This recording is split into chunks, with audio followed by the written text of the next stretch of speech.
They walked out of prison, most secure prison in United States, through a wall no one ever saw them break. At 5:30 a.m., prison staff in upstate New York did what they always do every single night. They had counted, everything matched. Doors locked, cells secured, cameras running. No alarms, no disturbances. But when they checked the tunnel beneath the prison, they found something impossible. Two convicted killers had escaped from the most secure correctional facility in New York State. Not through the front gate, not through a riot, but through a hole cut deep inside the prison walls, leading into a pipe system no one was monitoring. And what made it worse, they had help from inside the very own prison. By the time authorities realized what had happened, the men were already miles away, and one of them would never make it out alive. The men that were convicted were David Sweat, serving life for murder, and Richard Matt, convicted killer with prior escape history. Matt had done this before, so we will call him a veteran. He had escaped custody in the past and even fled to Mexico. That detail matters a lot in this story, because inside Clinton, he wasn't just another prisoner.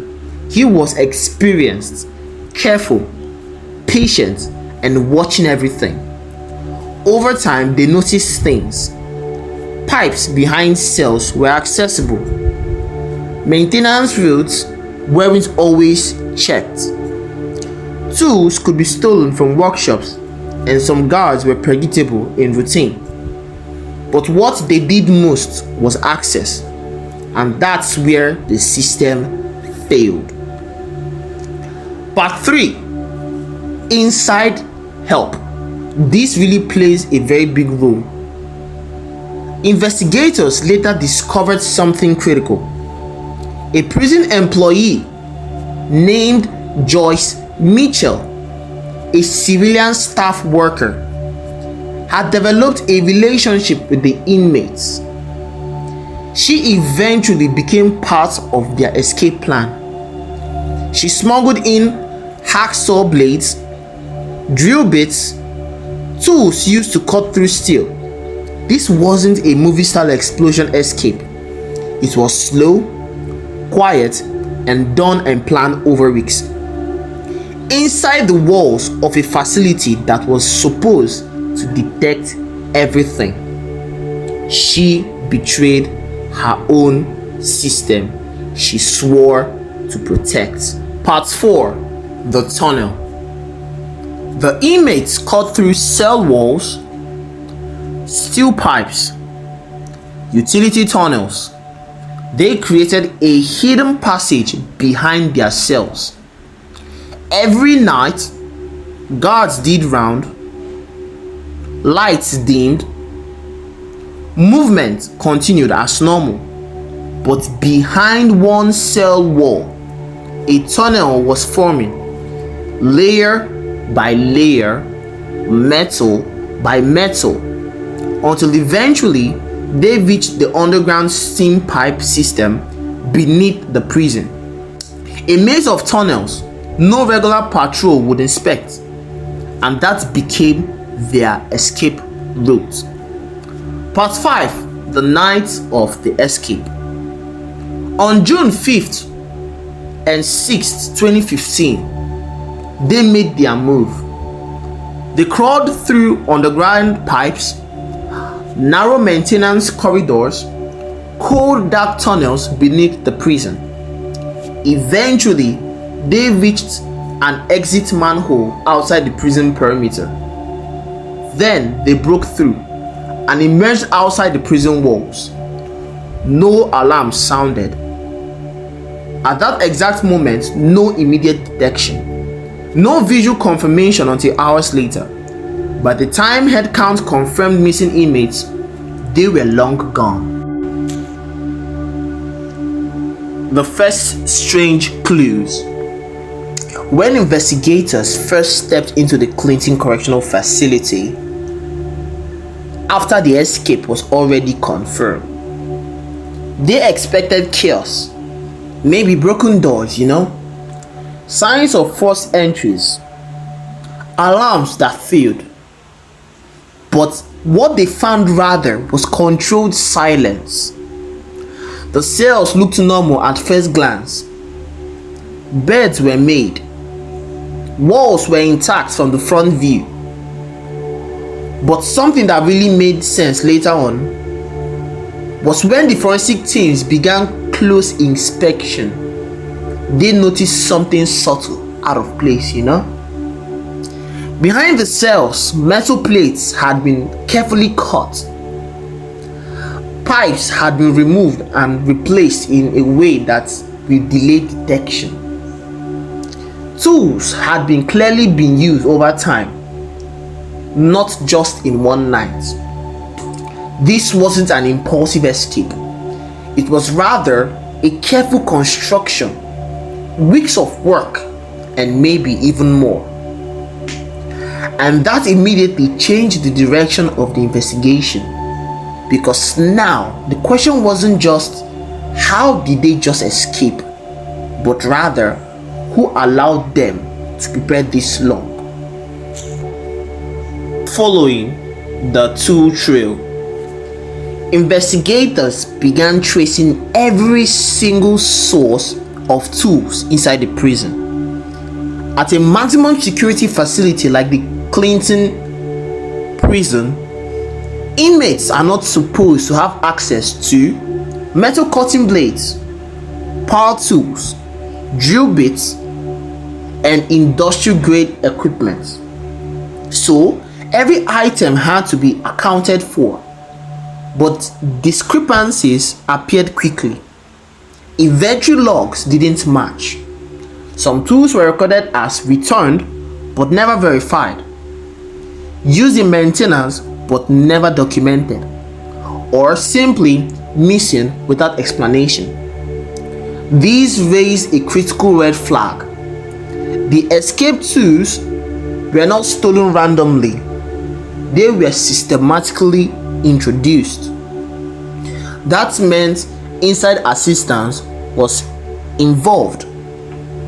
So investigators widened their focus to staff, contractors, and even civil workers.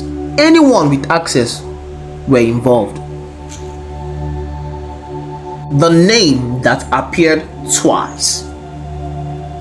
One name kept appearing in logs and interviews: Joyce Mitchell, a civilian worker in the prison tailor shop.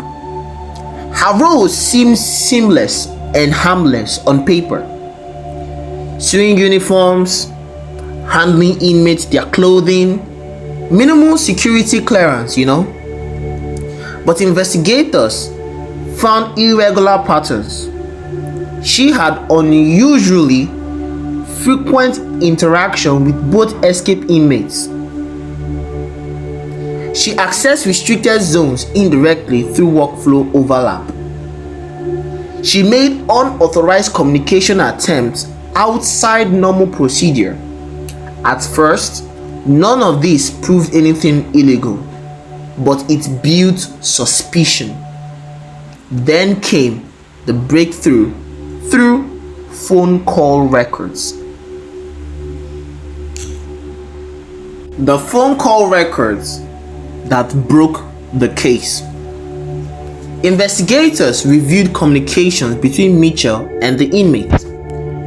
What they discovered confirmed the direction of the case. Repeated contact outside approved channels. Emotional conversations escalating into planning discussions. Coordination attempts for smuggling items into the facility. And then the critical evidence. she had discussed helping them escape. Not in vague terms, but rather in direct planning language. There was no longer speculation. They have gotten the target. This was no longer a guesswork. It was fact. It was documented involvement. But investigators still needed to know, did she actually deliver the tools that made the escape possible? The smuggling system. Further interrogation and evidence revealed the method. Mitchell, who was very clever, used her position to bring in tools disguised inside frozen food deliveries, tailor shop materials, routine supply shipments. Inside those packages were hacksaw blades, drill bits, and metal cutting equipment. The inmates then slowly used these tools to cut through steel walls, access steam tunnels, bypass structural barriers inside the prison. This was not a quick jailbreak. It was rather a long-term construction inside a maximum security facility. And without an insider help, it was likely it would never be possible. The moment everything broke, as investigators reconstructed the timeline, they realized something critical. The final phase of the escape depended on a second step, a getaway plan outside the prison. Mitchell had allegedly agreed to assist as a driver, but at the last moment she did not show up. The reasons remain debated. Fear of getting caught, emotional hesitation, or rather second thoughts under pressure. But her absence changed everything. Without external pickup, the inmates had to proceed alone. And that decision directly impacted how far they got.